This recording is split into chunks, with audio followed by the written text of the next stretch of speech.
أعوذ بالله من الشيطان الرجيم. Baik. Sudah 11 bulan saya nggak punya kerjaan tetap. Nafkah yang saya berikan ke istri sangat minim sekali. Keluarga istri meminta saya untuk pisah. Akhir-akhir ini istri juga sudah tidak tahan. Istri saya bekerja. Sebenarnya kami masih saling menyayangi. Istri saya masih cinta sama saya. Ustadz, gimana saya menyikapi masalah ini? Apa saya ikuti maunya istri dan keluarga? Saat ini istri saya lagi didekati pria lain yang lebih mapan dan kaya. Salahkah saya kalau memukul pria tersebut?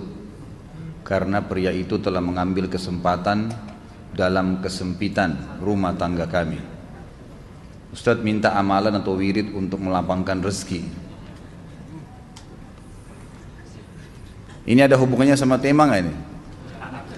Hah? Jawab atau enggak? Kasihan. Ya udahlah, karena malam terakhir ya.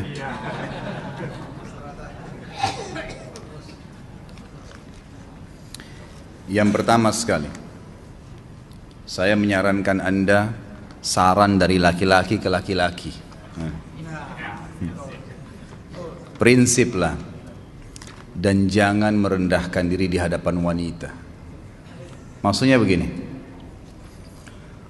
pada saat seorang wanita yang menjadi istri Anda membutuhkan Anda, tunjukkan kebutuhan kita 1000 kali daripada dia. Dia sayang, dia perhatikan, dia siap berkorban. Kita harus 1000 kali lebih hebat daripada itu.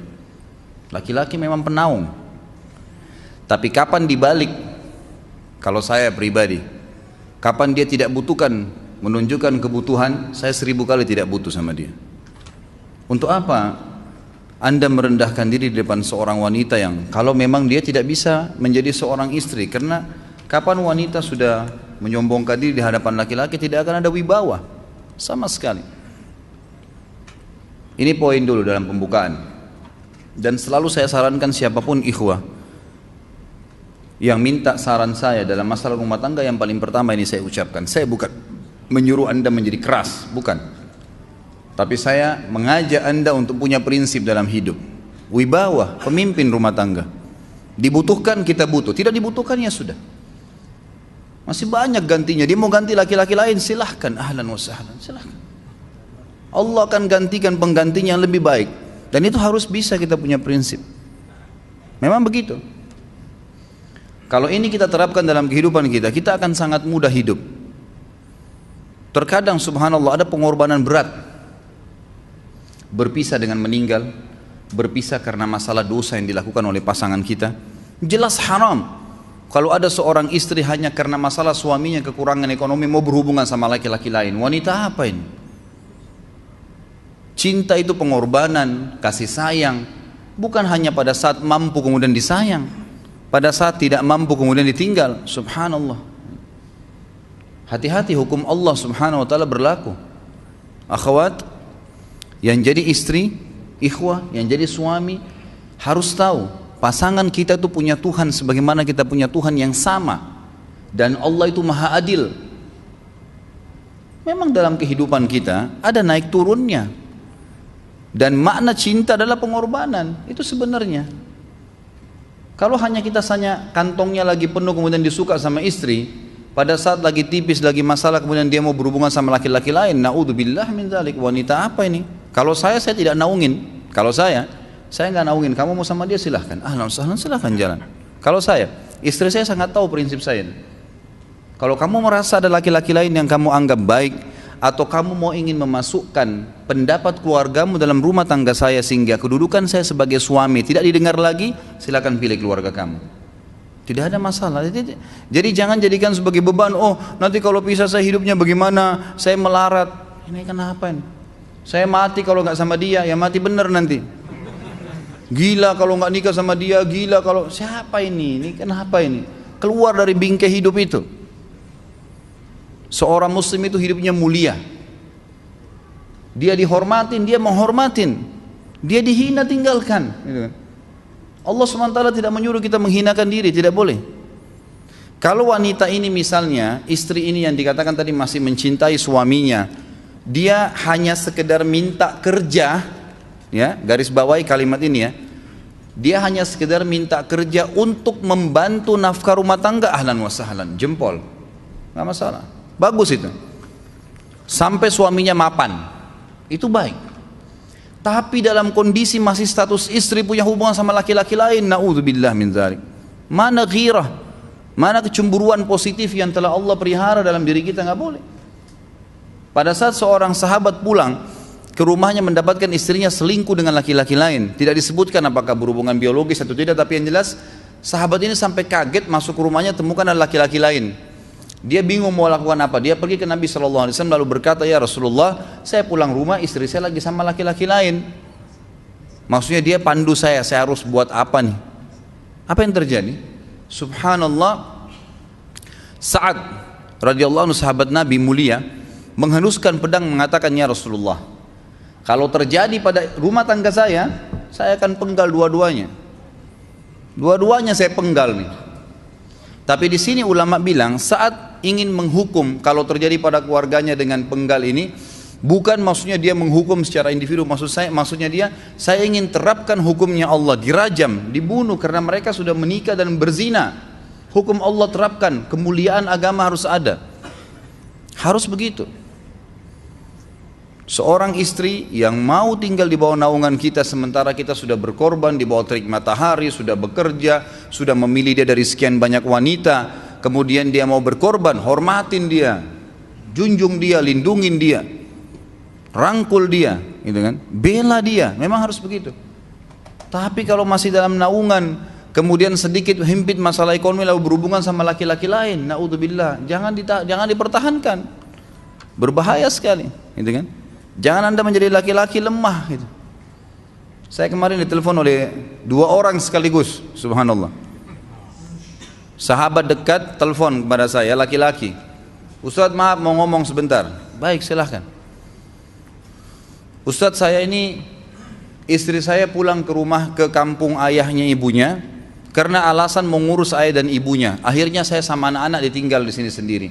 Setiap kali saya panggil pulang, dia bilang sudahlah saya nggak mau pulang. Kalau mau nikah lagi silahkan. Dia bahasakan begitu. Bagaimana sarannya Ustaz? Saya bilang nikah lagi. Dengan tegas saya bilang nikah lagi. Kalau tidak terbuka pintu fitnah. Perempuan itu kenapa harus pilih orang tuanya? Tidak boleh secara syar'i. Nggak boleh. Sudah menerima akad nikahnya seorang laki-laki, laki-laki itu yang dinomorsatukan di atas ayahnya, nggak ada alasan. Kalau suami izinkan boleh urus orang tua, kalau nggak diizinkan tidak boleh, nggak boleh. Bagaimana dia tinggalkan suaminya sama anaknya? Kaget itu saya katakan begitu. Iya, bahkan sekarang hukum poligami sudah wajib bagi Anda, nggak boleh. Wajib sekarang. Ini ragu mau melangkah seakan-akan poligami itu dosa. Padahal dia ditinggal oleh istrinya. Bagaimana bisa ini? Ada laki-laki seperti ini nggak punya prinsip, harus melangkah. Dia sudah dapat jawaban saya dikasih. Ini Ustaz, teman saya juga mau bicara. Masalahnya sama lagi. Ustaz, istri saya tinggalkan saya, Ustaz, kayak mau menangis. Sebentar, jangan pakai nangis laki-laki. Apa ini cengeng? Ditinggal wanita nangis, subhanallah. Orang nangis itu ditinggal meninggal Rasulullah SAW, ketinggalan sholat subuh berjamaah, itu nangis. Nggak jadi jihad, nah itu nangis. Ditinggal perempuan nangis, la ilaha illallah. Allah ciptakan perempuan lebih banyak daripada laki-laki. Ini bukan menurunkan martabat perempuan ya. Artinya harus seorang pemimpin itu punya wibawa. Nggak bisa, kalau nggak akan dianggap remeh nanti. Istri itu dinaungin, dilindungin, dididik, diberikan haknya ia. Berikan berlipat-lipat penghormatan sebagaimana dia berikan satu penghormatan, nggak apa-apa. Tapi jangan sampai menginjak martabat seorang pemimpin, tidak boleh. Akhirnya saya sampai bilang sama dia, akhi, ambil keputusan. Kamu mau balik sama saya berumah tangga di sini, atau kamu pilih rumah orang tua kamu? Oh, saya pilih orang tua saya, baik, saya ceraikan kamu sekarang. Assalamualaikum, tutup telepon, selesai. Jangan lama-lama. Cengeng sekali, udah sujud sama Allah, saya masih berat cintanya Allah. Ia minta kepada Allah subhanahu wa ta'ala, minta gampang dihilangkan dari hati. Sebagaimana dia datang dia bisa keluar, gampang itu. Subhanallah ya, jangan terlalu mencintai dunia berlebihan. Kalau saran saya, kalau istri anda ini tanya baik-baik, kalau kamu bekerja hanya karena mau bantu nafkah rumah tangga sekarang, ahlan wa sahlan, silahkan. Selama pekerjaan halal, antar dia ke tempat kerjanya. Muliakan dia, jaga, jemput pada saat pulang, anda pembelahnya, begitu. Tapi kalau berhubungan sama laki-laki, ada subhanallah suami, depannya dia istrinya telepon laki-laki lain dan dia menerima itu. Mana ini? Dalam agama haram, wallah haram itu hukumnya. Nggak boleh. Itu namanya dayuth dalam agama. Nabi SAW mengatakan Allah melaknat dayuth. Kata sahabat, siapa itu dayuth ya Rasulullah? Laki-laki yang tidak punya cemburu terhadap pelanggaran agama yang terjadi pada istrinya. Gimana caranya? Nggak boleh ini dalam agama Islam, gitu kan? Makanya biasakan hati kita terisi dengan cinta kepada Allah SWT dan bukan cinta kepada manusia. Mencintai istri karena Allah yang perintahkan, mencintai suami karena Allah yang perintahkan. Jadi semua karena Allah. Tidak ada kata-kata hilang, tidak ada rugi kalau kita meninggalkannya. Jadi ini hal mendasar yang saya tahu, wallahu alam. Jadi sampaikan seperti itu. Kalau wirid apa? Saran saya adalah memperbanyak istighfar kepada Allah SWT. Gunakan momen musibah itu sebagai kesempatan untuk mendekatkan diri dengan Allah Subhanahu wa taala. Begitu ya.